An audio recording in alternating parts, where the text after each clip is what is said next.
Assalamualaikum warahmatullahi wabarakatuh. Sahabatku, ketemu dengan saya lagi, Suyitno Irmin. Video kali ini saya akan mengambil topik mengapa pemimpin harus fatonah.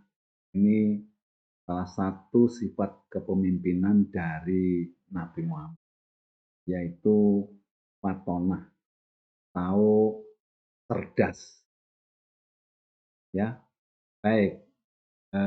Karena posisi pemimpin itu sangat penting dan kedudukannya sangat mulia, maka pemimpin yang baik itu adalah pemimpin yang mampu meneladani model kepemimpinan Nabi Muhammad. Nah, semua sikap dan perilaku Nabi Muhammad patut dijadikan contoh dalam menjalankan fungsi kita sebagai seorang pemimpin. Ada 4 sifat utama Nabi Muhammad, yaitu yang pertama adalah sidik, yang artinya Nabi Muhammad itu sangat jujur gitu. Kemudian yang kedua adalah amanah, bahwa Nabi Muhammad itu dapat dipercaya, ya, dikasih tugas, dikasih kepercayaan, dikasih apapun, dikerjakan dengan baik. Itu satu sifat yang utama Nabi Muhammad. Yang ketiga adalah fatonah. Fatonah itu berarti cerdas. Nah, inilah yang nanti akan kita bahas, bahwa mengapa pemimpin itu harus fatonah, mengapa pemimpin itu harus memiliki kecerdasan. Itu karena seorang pemimpin itu adalah orang yang paling penting perannya di dalam satu organisasi. Dia banyak ya tugas-tugas, dan memang kewajiban utama dari seorang pemimpin itu salah satunya adalah membuat keputusan, mengambil langkah. Nah, itu diperlukanlah kecerdasan yang memadai, bahkan harus memiliki kecerdasan yang bagus gitu.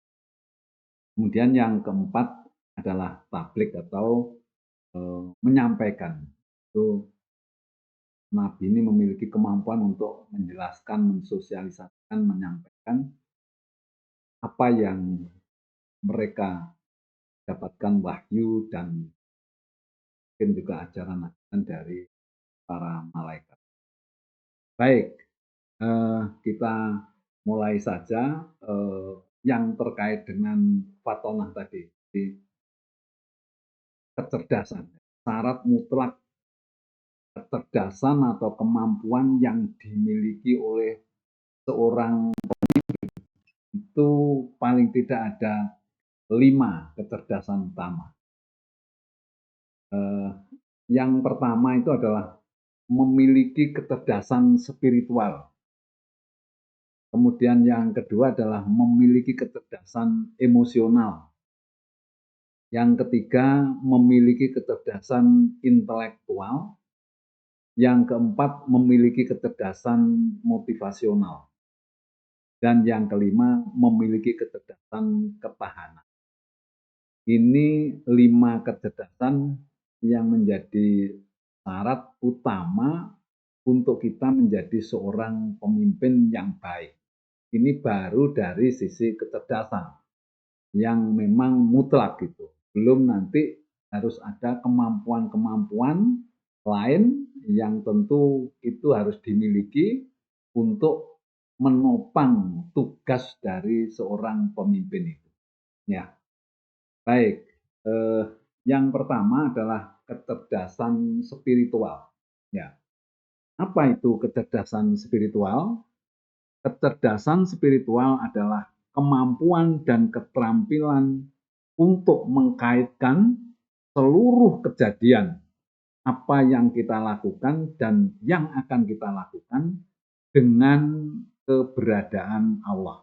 Itu namanya orang yang memiliki kecerdasan spiritual. Saya ulangi sekali lagi, kecerdasan spiritual adalah kemampuan dan keterampilan untuk mengkaitkan seluruh kejadian yang ada di dunia ini, ya, apa yang akan kita lakukan dan apa yang sudah kita lakukan dengan keberadaan Allah. Ya, kecerdasan ini untuk memastikan bahwa seorang pemimpin tersebut dalam melakukan tugasnya tidak melanggar ketentuan agama dan dilandasi spiritualitas serta setiap langkahnya bernilai ibadah. Itu fungsinya kita memiliki atau seorang pemimpin itu memiliki kecerdasan spiritualitas. Yang kedua, seorang pemimpin harus memiliki kecerdasan emosional. Apa itu kecerdasan emosional? Kecerdasan emosional adalah kemampuan atau keterampilan untuk mengelola sikap dan perilaku diri kita sendiri, dan mengelola orang lain. Ya, jadi kecerdasan emosional adalah kemampuan dan keterampilan kita untuk mengelola, mengendalikan sikap dan perilaku kita sendiri dan bagaimana harus mengelola orang lain. Karena nanti yang namanya pemimpin itu memang harus mengelola orang lain.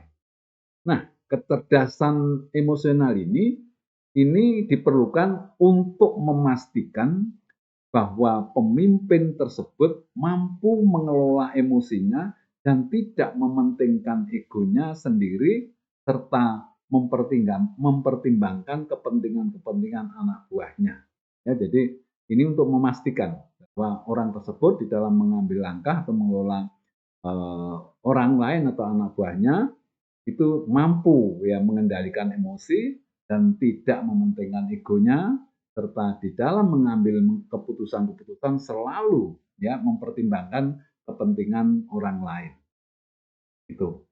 Kemudian yang ketiga itu adalah seorang pemimpin harus memiliki kecerdasan intelektual.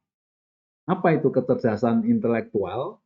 Kecerdasan intelektual adalah kemampuan dan keterampilan untuk berpikir secara teoritis, secara analitis, sistematis, dan praktis, sehingga apa yang dilakukan berjalan secara efektif dan efisien. Gitu. Nah, jadi intelektualitasnya, pikirannya, otaknya ini harus jalan gitu ya. Jadi karena apa? Karena nanti banyak hal-hal yang harus diperhitungkan secara teoritis, analitis, dan sistematis, sehingga setiap yang dilakukan, setiap keputusan yang dilakukan nanti bisa berjalan secara efektif dan efisien. Nah, kecerdasan intelektual ini untuk memastikan bahwa pemimpin tersebut cakap, ya, kemudian mampu menggunakan pikirannya untuk melakukan pekerjaan secara baik, benar, efektif, dan efisien. Gitu. Kemudian yang keempat adalah seorang pemimpin harus memiliki kecerdasan motivasional. Nah, apa itu kecerdasan motivasional? Adalah kemampuan dan keterampilan untuk memotivasi diri sendiri dan orang lain, jadi memotivasi diri sendiri dan orang lain agar ada kemampuan untuk melakukan satu.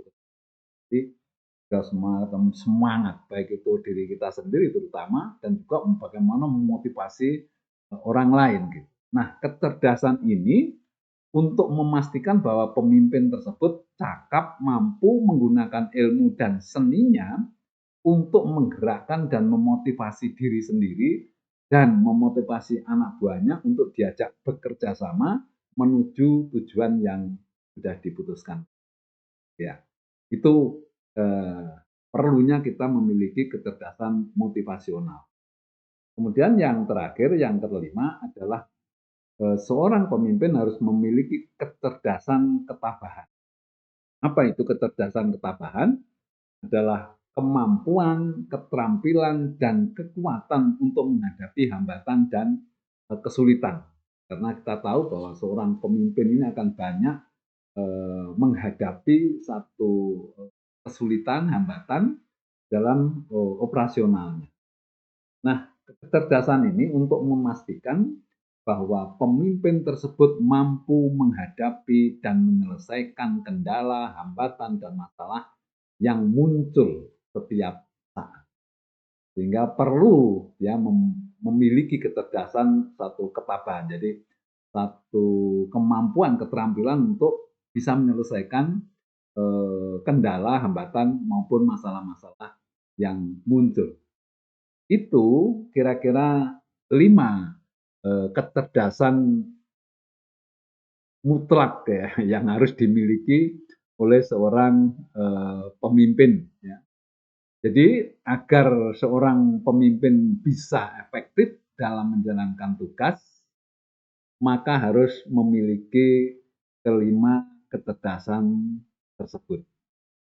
Sahabatku, ini yang bisa saya sampaikan dalam video ini. Mudah-mudahan bermanfaat. Terima kasih. Saya akhiri. Wassalamualaikum warahmatullahi wabarakatuh.